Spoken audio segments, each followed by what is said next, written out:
Would you like to work closer to home, save money on gas, and be rewarded for your hard work and attendance? Then Bellisio Foods is looking for you. That's right, Bellisio Foods is now hiring for multiple positions and shifts with great employee benefits, an on-site health clinic, competitive wages, and advancement opportunities. Bellisio Foods is a company that truly values their employees. Apply online at belisiofoods.com/careers. At Vinton County National Bank, we believe in supporting the areas where we live and work. Now, we'd like to honor those who also serve our communities. Our new Community Champions account is especially for first responders, veterans, active military, and anyone employed in the fields of healthcare or education. This account offers rewards, discounts, and other benefits to those who give so much to others. Vinton County National Bank, rewarding those who serve.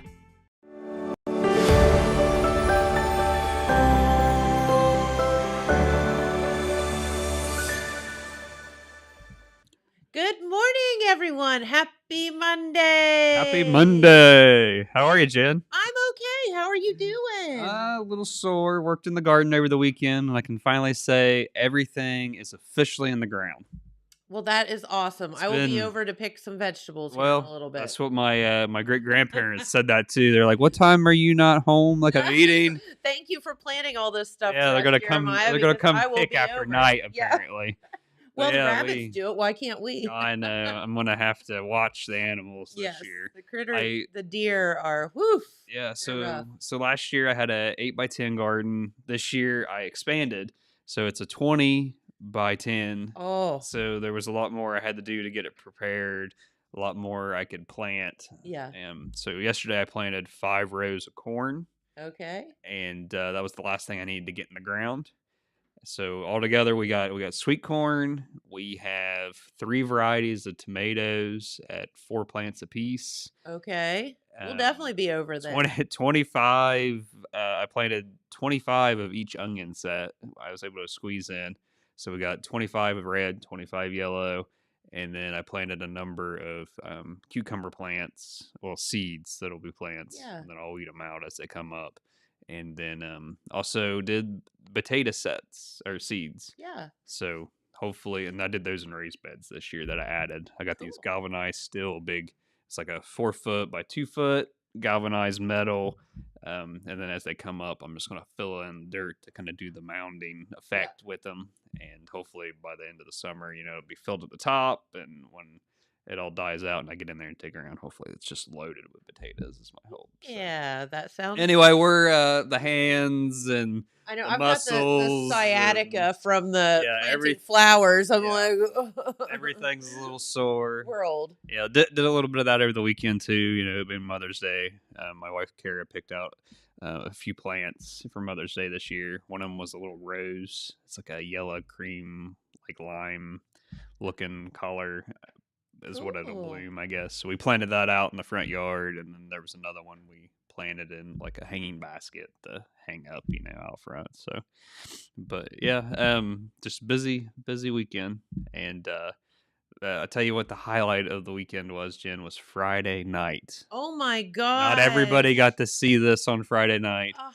But here is the very first photo I took on Friday night, and if you don't know what I'm talking about, the Northern Lights made their way to Southern Ohio. How does that happen? Is it just the way the Earth is? So what happens is the sun's real active right now, and I guess they were saying I don't know how often this happens, but sometimes big solar flares come off of the sun. Well, they come to Earth, and when they hit Earth, they hit, that upper atmosphere or whatever, and it affects our geomagnetic. Are you making this up? No. You're just saying words. No, I'm not saying words. So it's like solar winds that contain charged particles. So when they hit, they collide with our like the geomagnetic atmosphere or isosphere or whatever it is. It causes a charge of the particles. So you see all these different colors, and so like the pink. The pink is excited atomic oxygen at high altitudes, and then like this photo, where you can see the pink, purple, and green. The green is excited atomic oxygen at lower altitudes, and then you can see some of the purple in there. That's those are ozone molecules, nitrogen, and that kind of stuff like that. So like they just get excited, and a lot of those first photos you saw, me and my wife were able to see those with our naked eye. I mean, they were as vivid and vibrant as the pictures. So cool. And like this one, I mean, you could see that as plain as day without like, I know a lot of people said, well, you can't see them without the camera, like taking a picture, without your cell phone camera, taking a picture with the night mode on. I will say the first few photos that I took, it was amazing. I mean, this is right out in front of our house. And this is just right over the house. I was in awe. It was just amazing.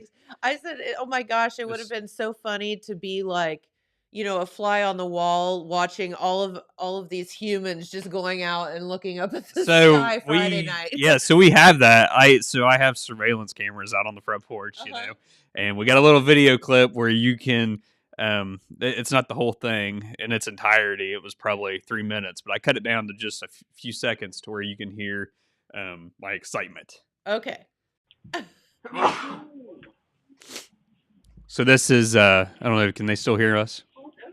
So this is out front. You'll hear me in a second, my excitement. Oh my gosh. Oh my gosh. I didn't believe it.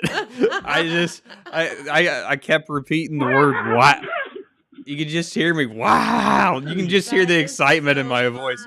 And I mean, you could just see them. They were just as plain as day. And I didn't know what to expect, with it.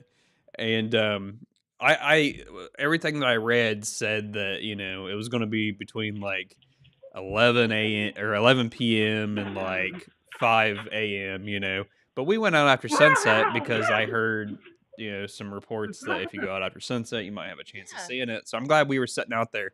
A lot of those pictures that I took, very short time frame, Jen. My first photo I took at 10:04. Okay. The last photo I took was at 10:38 or so. So between 10 and 11. After that, where I lived, like it got real washed out and you couldn't hardly see it anymore for whatever reason. Yeah, but it was amazing. Yeah, for sure. I've always wanted to see him. I thought I'd have to travel to like Iceland or somewhere that right? To see it. And who knew we would be able to see it here in Jackson, out in front Ohio. of our house in Jackson, Ohio. So we'll have one of those pictures on the front page. Love that. Wednesday's edition to kind of mark this because I mean, in my lifetime, I'm 34 years old. I don't know. I can't remember the last time. Has that ever been? Have you ever seen? I mean, it's a possibility that it has happened. Maybe we just didn't know. Maybe, but I don't ever remember it. My first thought of it was we got a picture from one of our servers who's in college also, and he was in Chillicothe that night in like class, and he sent us a picture. I showed it to you. They were at the Chillicothe like field, like the high school field. And looked up, and there it was, and the picture is so vibrant. And so it was interesting. I went out of my house, and we have such tall trees, like all around. It's pretty kind of hard to see. All I could see was like the top part of it, right? But it was still cool. Yeah, it was so neat. I posted on Facebook. Right after it's, I got that one good photo where you can kind of see all three collars.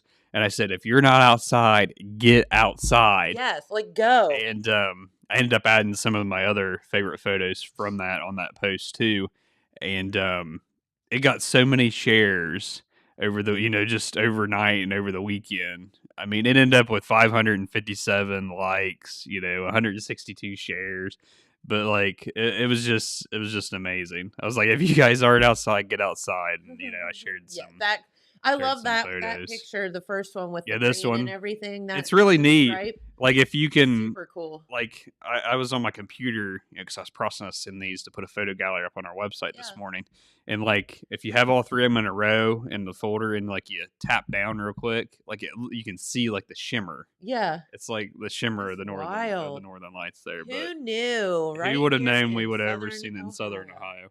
But that was the coolest thing I probably have ever got to witness. And I mean, and that's next to the solar eclipse that we had. Forget the solar eclipse. That was like whatever. I mean, maybe if I would have saw it in its entirety instead of the partial. I mean, the partial was cool. Maybe if I would have saw it in its entirety, I would have had something more to compare. Yeah. But I mean, this is kind of like a bucket list thing. And prior to the Northern Lights, we also got to witness the Starlink satellite go overhead.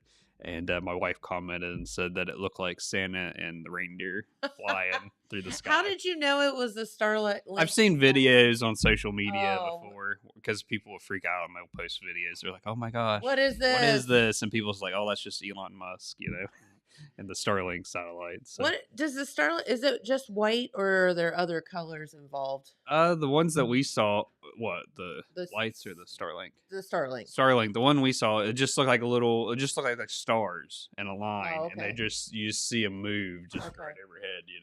I tried to take a video, but I couldn't get it to zoom in to see. Well, I wonder because I'm still trying to explain some of the things that I've seen at my house over the years, and that could be something in a triangle of lights.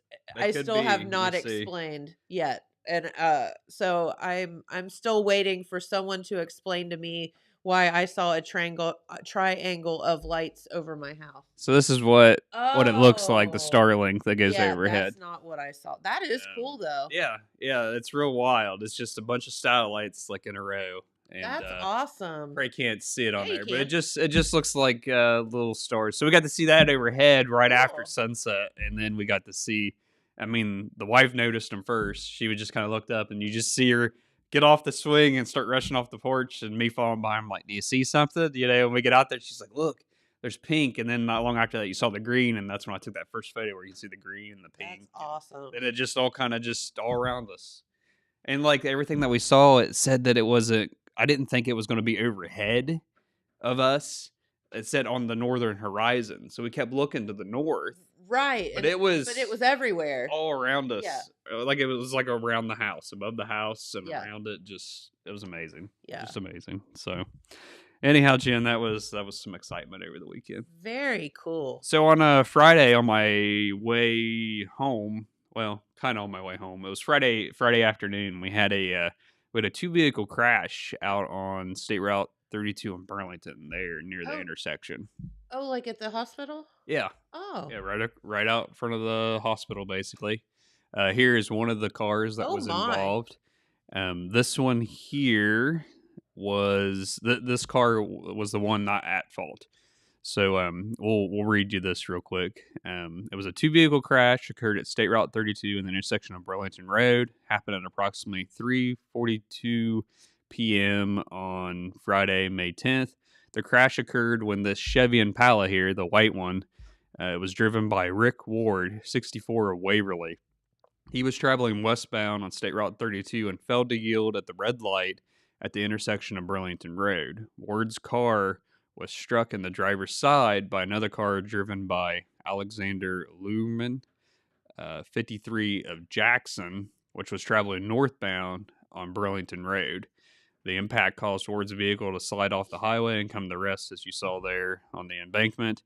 And Luhrmann's vehicle came to rest on the other side of Burlington Road here. It sustained front-end damage. So he was coming from the gas station side there on the other side of Burlington. Across the intersection, he had the green light. Mr. Luhrmann did. And they just kind of collided there in the intersection. I understand there's all those red lights out there, but they are a little confusing because you have like turn lanes and all of this stuff going every which direction. Yeah, sometimes maybe there was that green arrow. Yes, and maybe you saw that. Not sure. But neither of the gentlemen claimed any injuries. Okay, that's following the collision, and Jackson Police Department and the fire department were out there. The roadway was closed for a very brief time, just so the towing crews could load those vehicles. Okay. And Mr. Ward was cited for failure to yield from us. I guess it's failure to yield from the stop sign, but from the signal. They're very fortunate. That's that could have been way worse. Could have, yes. So kind of wild. It's kind of ironic to crash out in front of a hospital, isn't it? Not very far. So if they did need attention, they're right there. I wonder if they would just like run out and get it, or they'd have to have the EMS. They'd probably have to wheel them around, I would imagine. So we're gonna put a picture up here, and let's see. This is not a drill, Jen. This is not a drill. Okay. I don't know if he has this hazmat. Do you? Yeah, I do. I'm just You're gonna know because it's something we wouldn't publish in the paper if it was a real life thing.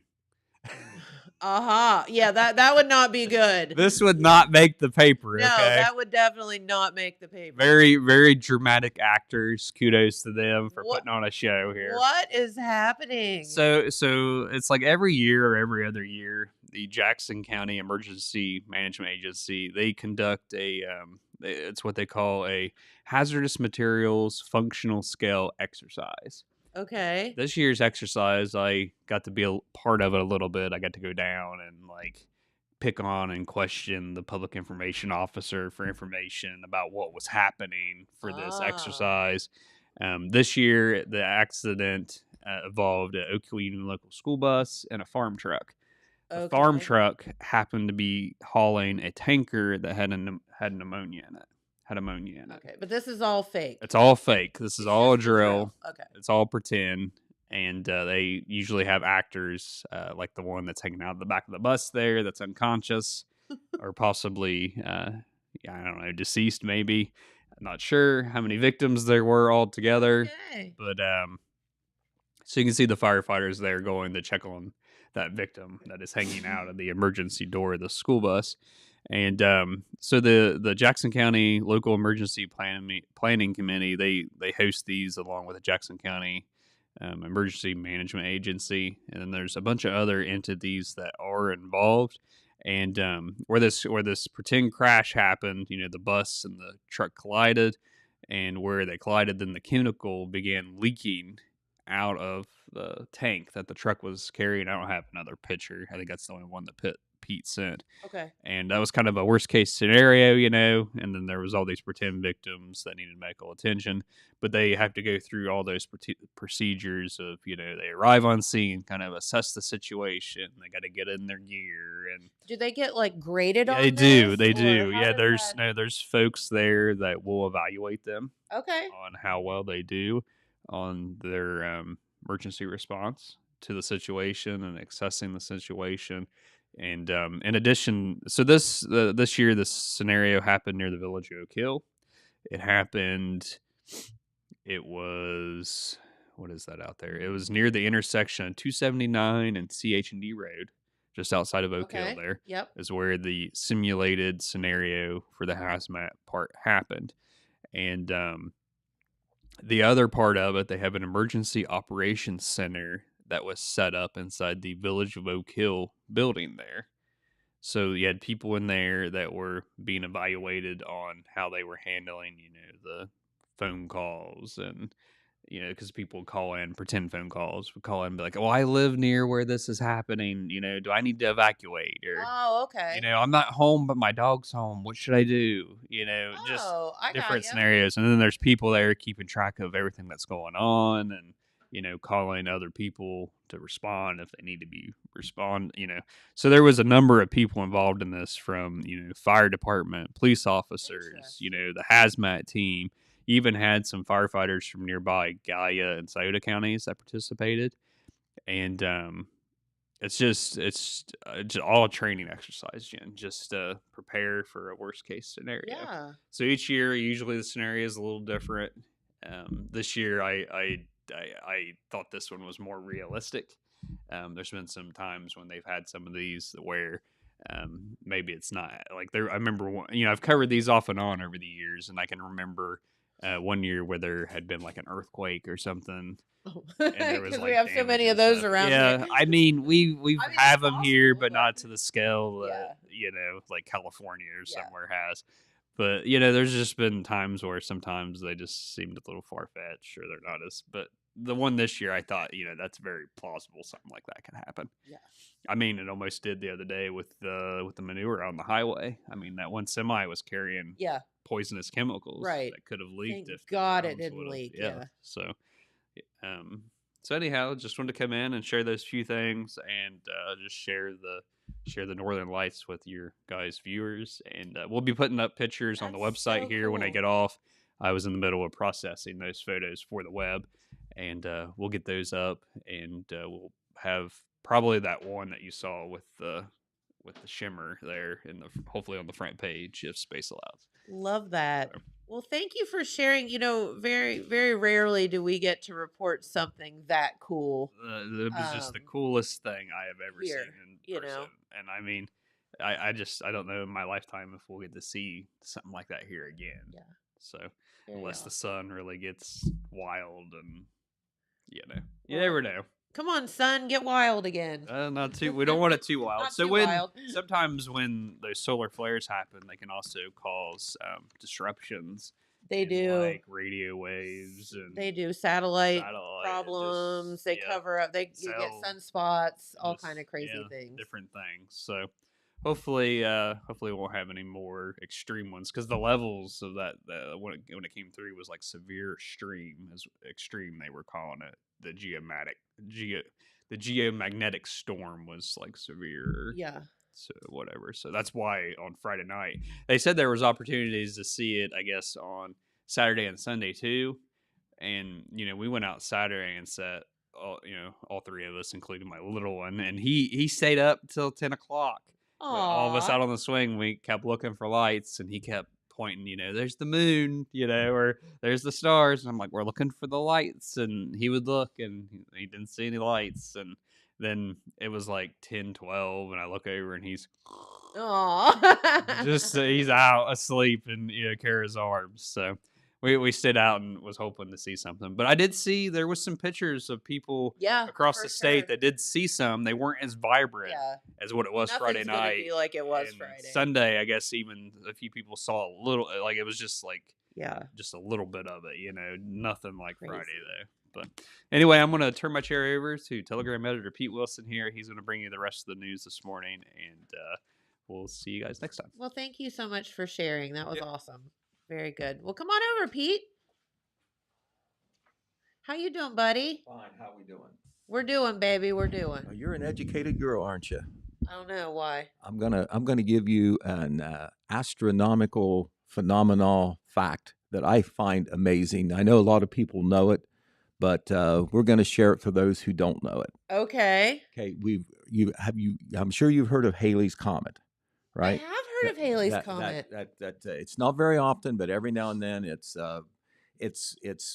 one of the more spectacular comets that Earth people can see. That we Earthlings can see. But it's not very often. I remember in our lifetimes, it hasn't been all that many years ago, although time flies, maybe it's been 20 years. It was not quite as spectacular as people thought it would be when it visited or passed by the Earth and was visible.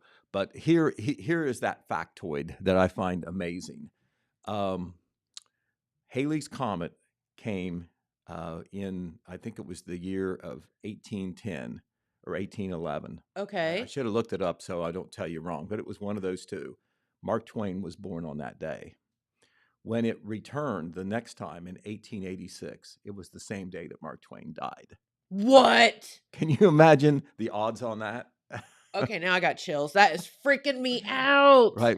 Does that tell you something maybe about Mark Twain, maybe? That he's just not a regular human being or something? Maybe, yeah. He came and went on the comet. We would have to have a mathematician to figure out the odds on that. Wow. But anyway, all right, we'll come down from the stars and come back down to Earth now and talk about some different things in the news.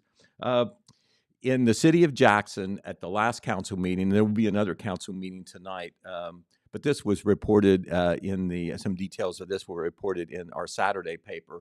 The Jackson City income tax, which was passed in 2020 by the electorate, Mayor Randy Evans was the one who proposed that. He pushed it, promoted it, got the support of council, so give him credit for that. Because, there has been a lot of progress in town as far as paving and some other infrastructure projects, along with grant money that's been available.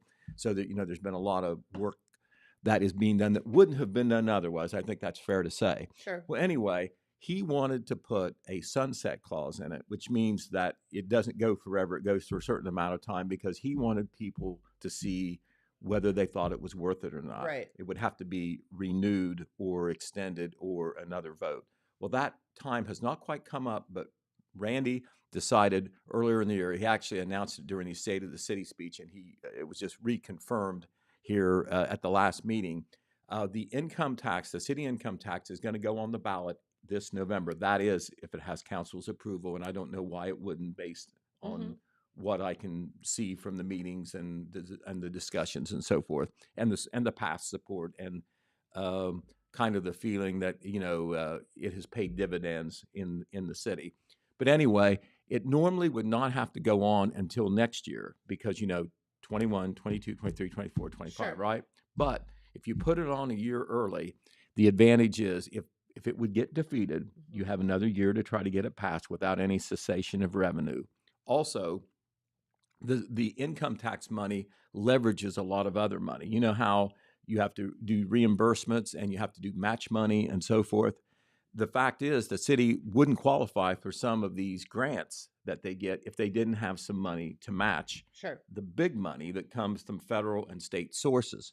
So he's putting it on a year early, to have that year's cushion in there, and also for planning purposes. You work on these grants ahead of time and like that, and you make plans on what you're going to do work-wise in the city and staffing and all like that. And if somehow you wouldn't have that money, it changes totally, the face of the city and what the city can do and not do. And so it is going to go on the ballot, provided that council approves it. There was just what they call a first reading at the last council meeting, 2 different ordinances that are related that have to do with what the income tax would be, and the other, I think, is to actually put it on the ballot. And it's going to be pretty much what it has been through these first 5 years. 1.5% city income tax, all right? And the money would be mainly divided between the police department, and now Randy tells me that the income tax pays for most of the police department budget. And this other thing would be for improvement projects, infrastructure and otherwise, with at the top of the list a street paving program that has been annual since the Yes. income tax began. So the 2 things that are different in this income tax proposal, as at least proposed, is that the fire department would be included along with the police department for revenue, for income tax revenue. Of course, the fire department, it's not a full-time fire department, it's an all-volunteer fire department, but there are obviously lots of expenses involved in there. So they would be able to use directly income tax money for the fire department. Just what that would be hasn't really been defined, but the door is open to it. The second thing is there's going to be no sunset clause on this income tax proposal. That means that it would continue until it got removed either by council or a vote. It would take a vote of the people, what they call an initiative petition. You can do a referendum, which means you can take something off that's been passed, or you can do an initiative, you can put something on. Takes a certain amount of signatures, a certain percentage of signatures based on votes in past elections, I think. We've had that happen before in the city, initiative and referendums. It doesn't happen very often, but it's part of what government is. But anyway, that is in progress now. There'll be a second reading tonight. I don't think there'll be any action or whatever. Mayor Evans said that he wants there to be time for input and transparency on this or whatever. And so, the city residents are going to have to decide whether, they thought this income tax was worth it. It has brought in a lot of money, but the fact is it's brought in more money than what they thought. As a matter of fact, in 2023, it brought in $4.2 million. $4.2 million. Wow. And so that is a lot of money to be able to do some good things. I know one of the things that the mayor would like to do more of is repair of sidewalks. Not legally obligated to do that, but people walk on them. It needs to be done. Right. There's a lot of there's of work ones already that- going on over on Morton Street sidewalks, Pearl Street sidewalks. there's now. some sidewalks in downtown that need replaced. Right, and so that is on the agenda for council this year. And as far as I know, my view of it is there's not going to be any problem getting the support from council to put that on the ballot. I think it passed something like 53 or 54% to 46%. There was actually a campaign for it. Now, in the past administrations, the truth is there were proposals to pass the income tax then, and it just could not pass. Some different controversies and disagreements involved. kind of sunk it there.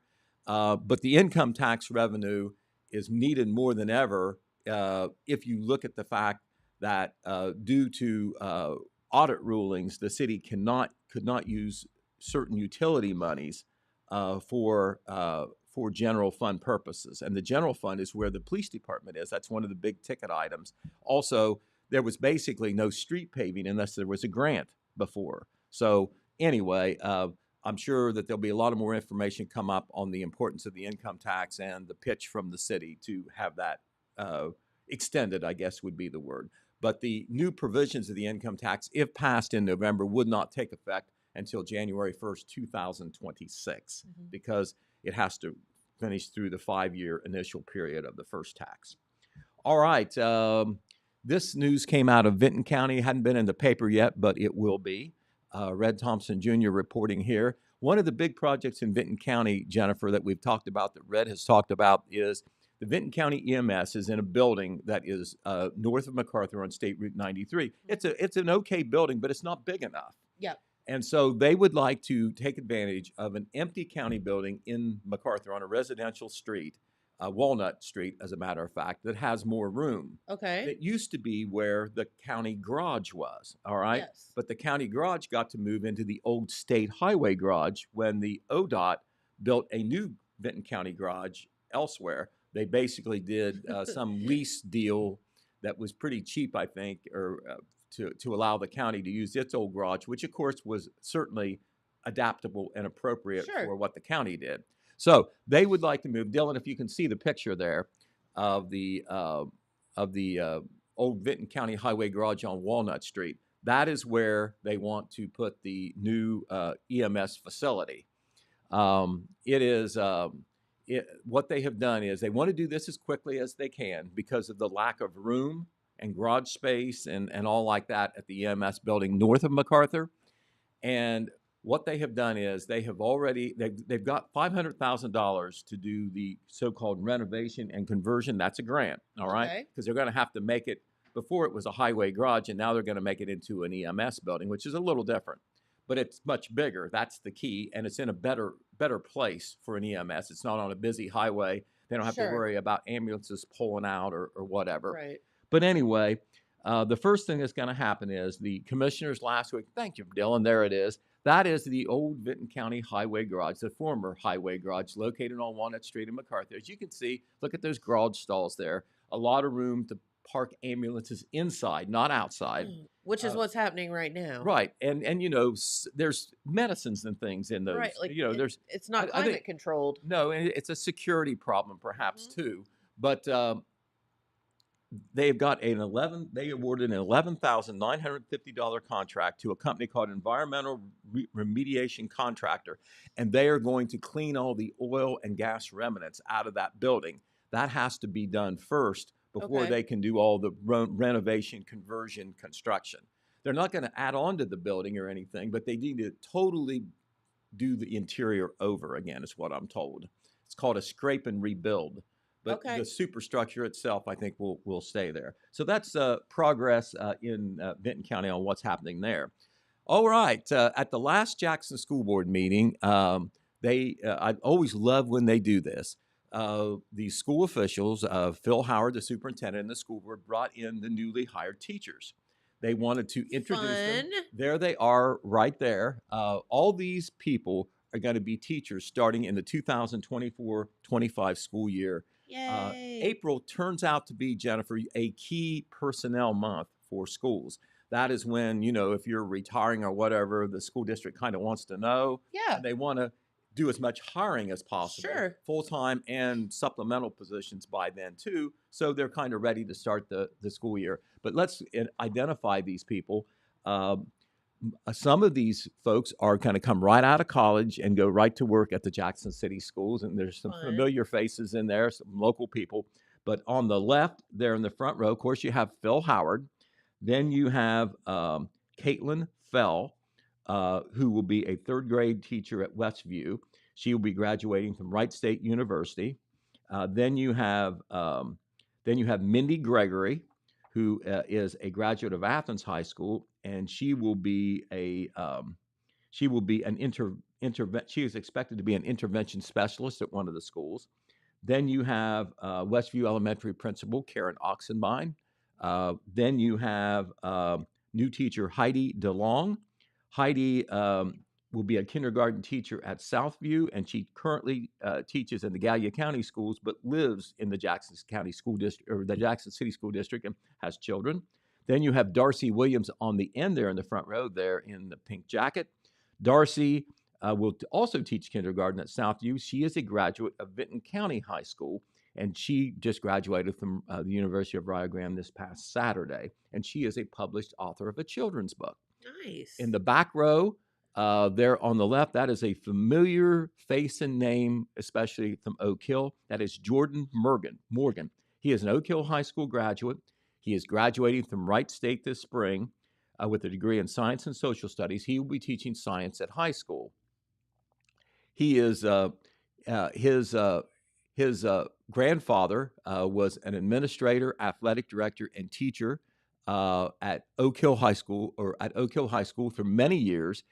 His father graduated from Oak Hill High School, and Ryan Morgan, I believe it is, and the Morgans they were twin brothers, by the way.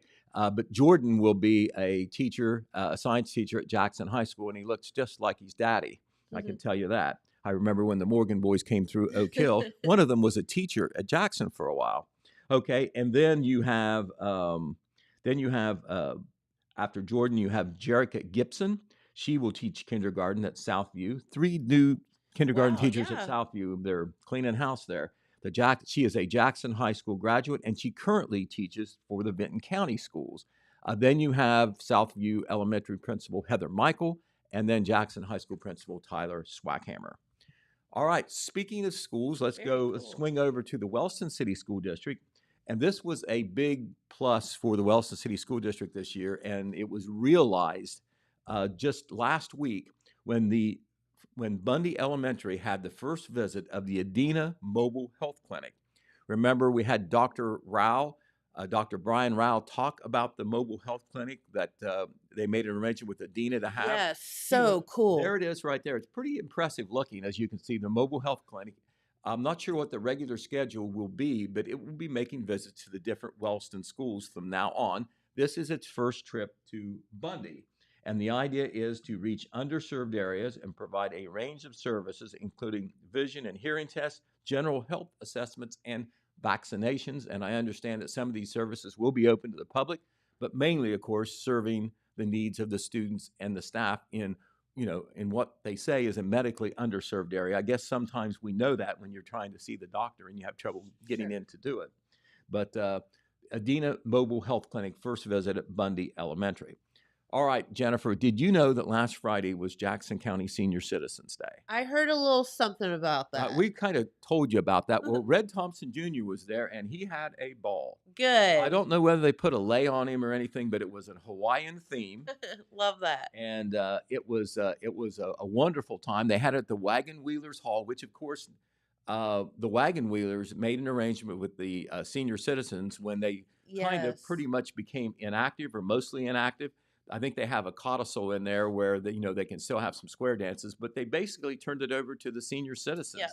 And that's where they have some of their major events because it's bigger than any of the senior centers. But here are some of the scenes from Senior Citizens Day that was last Friday. Fun. That is Wendy James, who's one of the top administrators over there. She is playing the mandolin, and that is local resident Keith Carlisle on the guitar, providing some music there. And there you have the main entertainment, David Wayne. He is from actually Jellicoe, Tennessee, and he is a pro. He is a professional. They brought him all the way up here to perform some country music. As you can see, he was ready. Now, that lady is very special. That is Janie Argabright, and she is the Jackson County Senior Citizen of the Year. What? Yes. Congratulations. Yeah, Janie grew up in Jackson, played saxophone in the band, but actually graduated from Wellston High School all the way back in 1950. So I believe that would make Janie in her 90s. Wow. What do you think about that? That's so cool. She has 6 children, 21 grandchildren, 34 great-grandchildren, and 4 great-great-grandchildren. and has always been very active in the Wellston area and the Jackson County community and with the senior citizens. And this was her day, had a lay on, and you can see she's got a big smile there. So congratulations for her for being the Jackson County Senior Citizen of the Year. That's so cool. Of course, in conjunction with that, there's a reason why they have the Jackson County Senior Citizens Day in May. It's because May is Older Americans Month, and the area agency on Aging District 7 always does a very good job publicizing that, and the fact that they have services that the public can avail themselves of through the Federal Older Americans Act. There were 2 proclamations done in our local counties. This is the one in Vinton County. That's on the back row in the back. That is Jenny Lewis. She was the person who represented the area agency at these proclamations. In the middle there, that's a very famous lady. I want you to see her face because she does so much in Vinton County. Her name is Rhoda Toon Price. She is the director of the Vinton County Senior Citizen Center, and one of her main helpers there to her right, to the left, if you're looking at the picture, is Dave Peoples, also with the Vinton County Senior Citizens Center. Yes. And for Older Americans Month, glad to make the proclamation were the Vinton County Commissioners from the left, William Wellman, Mark Fout, and Tim Eberts. Same thing in Jackson County. Boy, Dylan was quick with that picture, wasn't he? All right, in the back there, you have Dr. Marla Haller, who works with the senior citizens. You have Tammy Osborne Smith with the Jackson County Job and Family Services. You have the Jackson County Family Services Social Services Program Manager, Laree Walker, and the Jackson County Job and Family Services Deputy Director of Fiscal Policy and Operations, Terry McGraw. In the front row are the 2 commissioners, 2 of the 3 commissioners who were present for the proclamation. That is, of course, Paul Haller on the left and John Hensler on the right. Donnie Willis was absent from this meeting, but I can guarantee you he was somewhere working for the county. All right. Hey, we want to do props to a young man who, I tell you what he did was epic. I'm trying not to throw around words that I shouldn't. Oh, wow. Epic's a good word. We're talking about Mason Malone, the young hoop shooter from Jackson. There is Mason Malone. Just in mid-April, he went to Chicago to compete in the National Hoop Shoot Championship. That is as far as you can go. Yeah. And there he is, a very familiar pose, shooting a 3-throw. Mason ended up tying for 5th in the national, hitting 21 of 25 3-throws in about as pressure situation as a 14-year-old will ever get, or 13-year-old, however he is. He was in the ages 13, 14 bracket. But we had a big story in our Saturday paper about his trail. There he is holding one of his plaque and the banners from being in that competition. But he is the son of Philip and Danielle Malone of Jackson. He is an 8th grader at Jackson Middle School and was a member, of course, of the Jackson Middle School 8th grade basketball team. And I know he's going to continue to play basketball. I'd say he probably We wouldn't be surprised about that. But Mason, a wonderful, nice kid, too, if I may say so. But big story there in Saturday paper. We invite you to look at it because he really does deserve some acclaim. Won the local hoop shoot, won the district hoop shoot, won the state hoop shoot, won the regional hoop shoot, and 5th tie in the national hoop shoot. So congratulations to Mason Malone. All right. The end of May is coming, Memorial Day weekend. So much going on, but part of what goes on for the people who have roots there with our local high schools are the alumni celebrations. Yes. A lot of alumni celebrations, a lot of class reunions going on around the Memorial Day weekend. There will be alumni celebrations in both Jackson and Wellston, and recently both of the groups, the alumni committee groups, announced their Toastmasters. This is a very honorary position. This is the main, one of the main speakers at least. The Toastmaster is usually either the main speaker or the person that kind of is the MC, so as to speak, and they say some things and introduce other people. Sure. But first, we'll go to the Jackson High School Alumni Committee. Ironman Committee is what they call it now. And the Toastmaster for the upcoming alumni program in Jackson is going to be Mike Price. There's Mike right there. Mike graduated from Jackson High School all the way back in 1959. Now, that is before even my time, Jennifer, I'll have to say. But this man is certainly esteemed. He did so much away from Jackson High School. After Jackson High School, he went into the ferrous and non-ferrous metals recycling industry. That sounds real technical and It scientific. does. Yes. Well, he was one of the top professional managers and executives on a national scale. Went 4 or 5 different places to work. Had a tremendous career. Cleveland, Houston, Cincinnati, Washington, D.C. He was all those places as a top recycling executive, Awesome. metals recycling executive. And he is coming back. He now lives in Naples, Florida. He is coming back to be the Toastmaster. That alumni program, Jennifer, will be on Saturday, May the 25th. That is on Memorial Day weekend, 5:30 p.m. At the Jackson Middle School. The alumni here, the older ones, always say the old high school, of course, because that's where they went. That's where we all went. That's right. You went I there. do. I went there, yeah. Right. Okay. But anyway, they're going to have the Hall of Honor right before the alumni. It'll be almost continuous. And then the happening after party at Parks Edge Event Center later in the evening. But we had an article about Mike Price just in last Wednesday's paper, but a very, very distinguished professional record for him. All right, the Wellston High School Alumni Committee, John Pelletier, is the president there. They have named their alumni Toastmaster too, and that is Jack Jenkins. There's Jack right there. Jack is Wellston through and through. He graduated in the high school class of 1974, and that is significant because that makes him part of the 50-year anniversary class. Cool. And that is the tradition and the practice for the Wellston Alumni Committee. The Toastmaster always comes from the 50-year class. Oh, okay. Because that is, you have to agree, a milestone year. Yes, it is. But Jack also had a very distinguished record as well after he left Wellston High School. And he still lives in Wellston, by the way.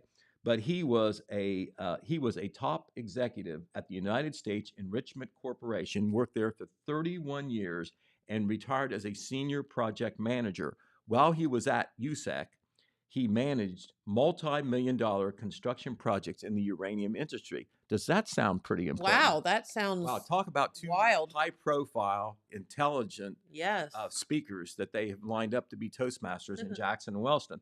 But the Alumni Celebration Wellston, also Saturday evening, May the 25th. It will start off with a banquet at 5 p.m., and then the alumni program will start at 6 p.m. with Mr. Jenkins as the Toastmaster. That it will start with a dinner. It will start with a social hour at 5 p.m. where there will be some hors d'oeuvres, and then a dinner at 6 p.m. And then we'll go right into the program. And that is a ticketed event because there is that big dinner with it. Are they doing that again? Yeah, it only costs $25. That is awesome. And they're going to have prime rib, turkey breast, shrimp cocktail, beef Wellington, coconut chicken, stuffed mushrooms, bacon wrapped chestnuts, fruits, veggies, full salad, and dessert bar for $25. I'm in. I think you know that that's hard to do. That's very It's only $25. Now, let me tell you, let me tip my hat to somebody else on this.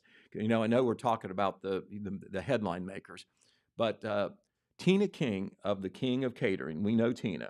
All right, she's going to be the caterer not only for the Wellston alumni but also the Jackson alumni on the same night. Oh my gosh! And at Jackson, it's not a full dinner, but at the happening, it is kind of like a very classy snacks, dessert, for sure. hors d'oeuvres buffet. I mean, it's top of the line. It isn't a fruit and veggie tray that they throw the lid off of. And she ends up at both places, and I think she will sleep very well on that evening. I would say so. And as a connoisseur at the Jackson alumni happening, she does one heck of a job. Just saying. All right. Wellston High School had an event that's worth mentioning. It was the time they ever did it. It was a major undertaking by the band program and the band boosters there. They called it the Bandorama. It was on Saturday evening, April the 27th. And they have the Spring Fling in Jackson. They have a similar event in Vinton County that they had that Sam Kugel, the new band director, second-year band director, did. And they did the same thing in Wellston, very much similar to what the Spring Fling is in Jackson. They have all the bands perform, okay. It also, so it's a great coming out thing. You can hear all the bands It's a good community event, and it raises a lot of money for the band program, which is needed because Which is musical very instruments and uniforms cost a lot of money. And if you didn't know, the school doesn't pay for all that stuff. sure. All right. So this was the mega band. This is where all the bands in grades 5 through 12 played there in the Wellston High School Gymnasium at the very end of the program. And the director was Katie King. She is a Wellston High School alumnus. She was the field commander under Josh Willett when Josh was the band Yeah. director over there. And there she is directing one of the bands. It was the high school concert band then, but she directed all the bands and gave some comments and like that. And it was a tremendous event. I went over and took some pictures. It seemed like to me it was very successful. They had a penny auction. They had a Chinese auction. They made a lot of money off that. And they also had, Dylan, did you put up, there it is. You had to put up this too. They had a chicken noodle dinner. Nice. It cost $10. That is Tim Jones, and with him there is Tina Carpenter. And let me tell you what, I came after it was over. The dinner was over. They had stopped serving, but they had noodles left.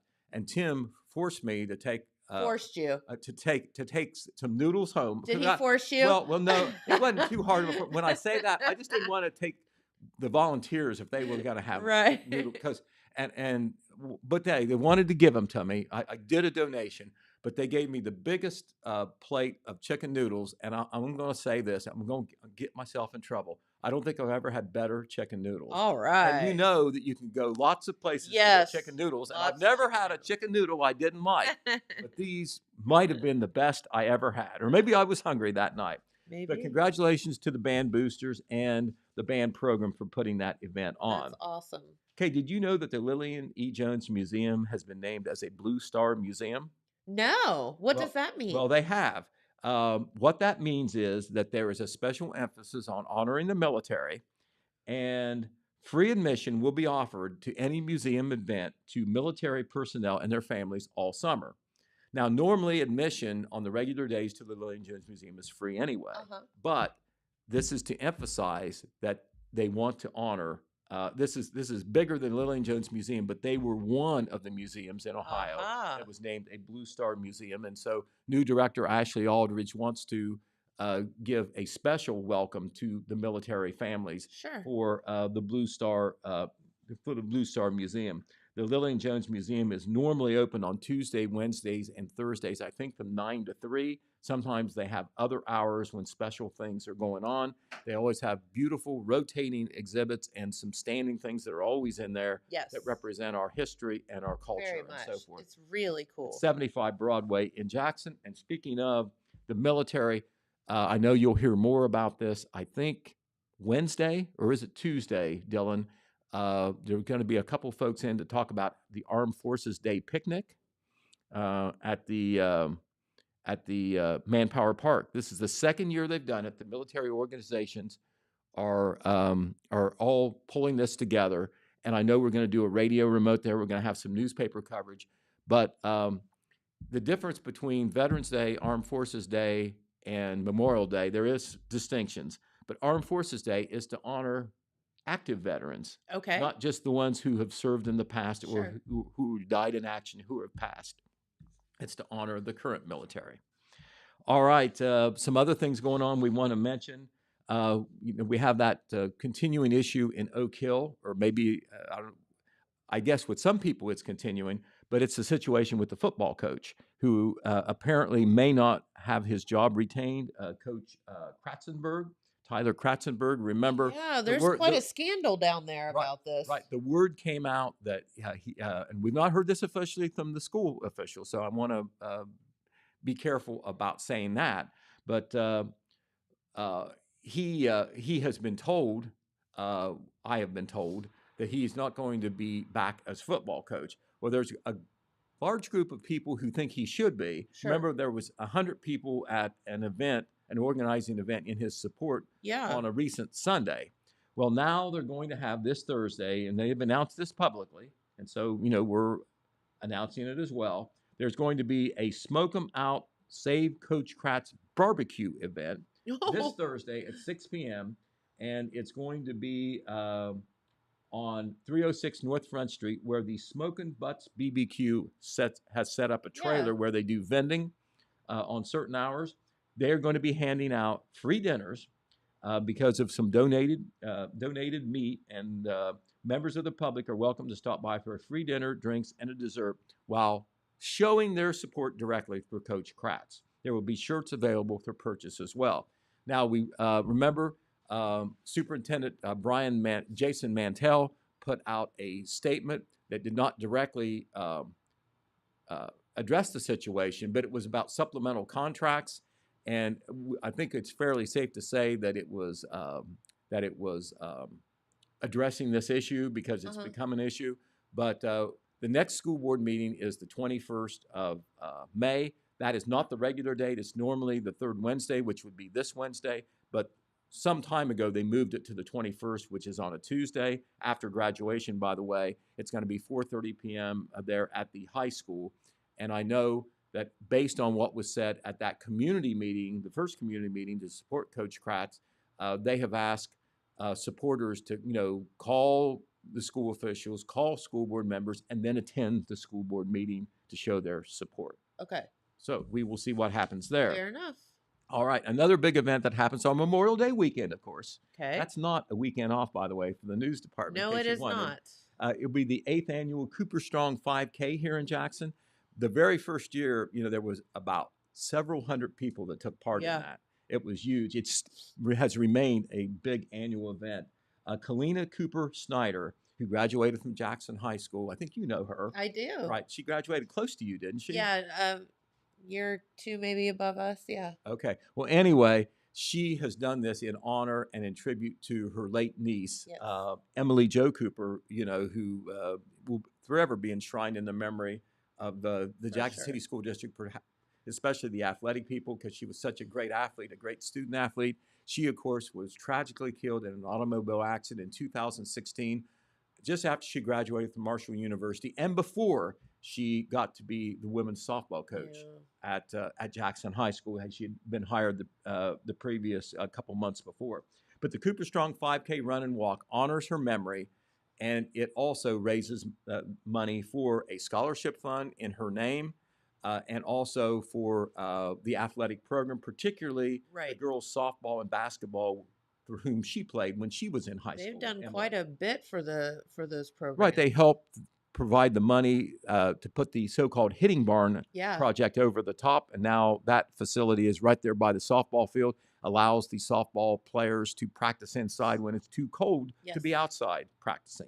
But anyway, pre-registration is already open for that Cooper Strong 5K. Okay. It costs $30 for a participant, $15 for student athletes. You can do that online and on Facebook. You can. That story is posted on our Facebook and our website free of charge. You can go there for the information. Okay. Also, you can do same-day registration as possible. They want as many people as possible to perform. Some people take it as a competitive thing, as they always do in the 5K. Others just want to participate to support, the scholarship fund and the other good things that they do with this money. But it is Saturday morning, 8 a.m., Saturday, May the 25th. That's the same day as the alumni and the day after the Jackson High School graduation. Hope Methodist Church is having a free community lunch this Wednesday. They do this twice a month. It's a lunch one day, it's a dinner another day. This time it'll be a lunch from 11:30 a.m. to 1 p.m. at the Hope Methodist Church in Wellston. That's on the corner of 1st Street and New York Avenue. They do this twice a month. The menu will be veal sandwiches, potato chips, peaches, and a dessert. They do this free for the community. It just isn't for people who need a meal because, it's hard for them to cook or because, they're impoverished. It's just a community service thing. Anybody can do it. It's a social thing as well. So that is 11:30 a.m. to 1 p.m. at the church. And they also do takeout and delivery in Wellston as well. Also, Dorothy Riepenhoff wants me to say this, so therefore I'm going to say it. Yes. There's a ladies' night out event that Dorothy is organizing at the St. Peter and Paul Parish Hall.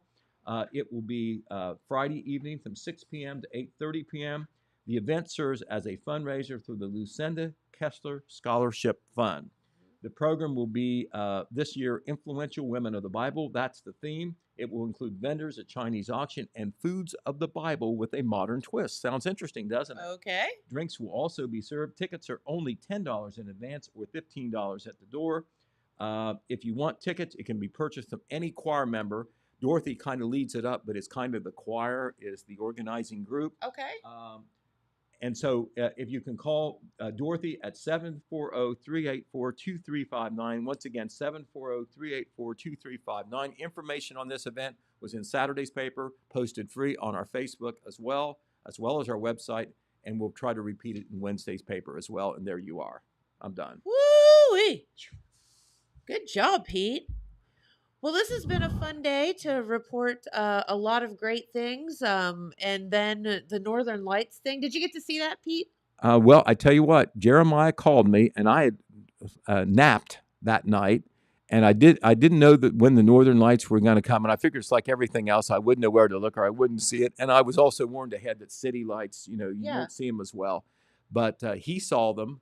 Called me a couple times before I heard the phone, and then Pam and I went out and looked, and we did see them. And the interesting thing about them is, and I cannot explain why this is, if you take a cell phone picture, you see them much better. Isn't that weird? On the photo, you don't see them so much when you're taking the photo, although it shows up a little bit more. But then when you see the photo, oh my gosh, where is that? But you could tell that the lights were there even. That's really it was a little bit brighter, a little bit of a tint there, even in the city where I was looking. Very good. Through the trees on South Street. Awesome. All right. Well, thank you all so much for tuning in. We greatly appreciate it. And we will be right back here tomorrow with some more fun stuff. So have a great day, and we'll see you then. Bye-bye.